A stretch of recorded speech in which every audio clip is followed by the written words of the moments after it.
Hi friends, நம்ம இன்றைக்கி பார்க்க போகிறது ரசப்பொடி. நான் எந்த மெத்தடில் பண்ணுறேன் அப்படிங்கிறத உங்களுக்கு காட்ட போகிறேன். வாங்க பார்க்கலாம்.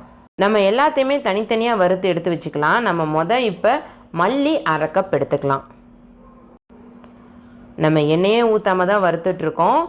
நல்லா கலர் சேஞ்ச் ஆகிற வரைக்கும் நல்லா ஸ்மெல் வரும், உங்களுக்கே தெரியும்.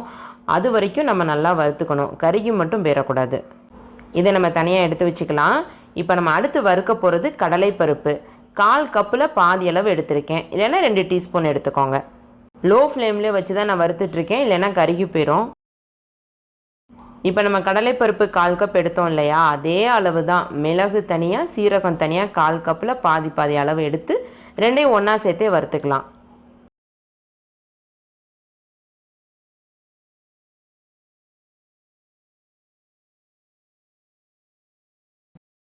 இதுக்கப்புறமா நம்ம 6 வத்தலை வறுத்து எடுத்து வச்சுக்கலாம்.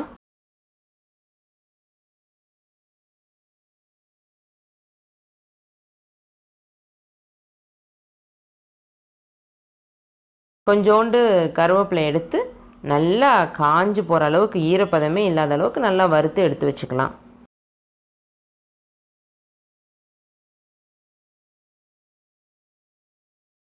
வறுத்ததெல்லாம் நான் ஒரு தட்டில் தனித்தனியாக எடுத்து வச்சுருக்கேன். இது நல்லா ஆறுனதுமே நம்ம ஒரு ஜாருக்கு மாற்றிடலாம். இப்போ நம்ம இதில் பெருங்காயத்தூள் சேர்த்துட்டு அரைச்சி எடுத்துட்டோம் அப்படின்னா நம்ம சுவையான ரசப்பொடி ரெடி ஆயிரும்.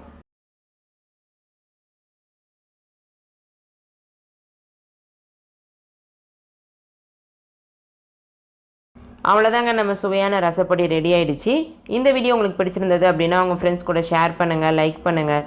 விருதை பொண்ணு சேனலை சப்ஸ்கிரைப் பண்ணுங்கள். நன்றி, வணக்கம்.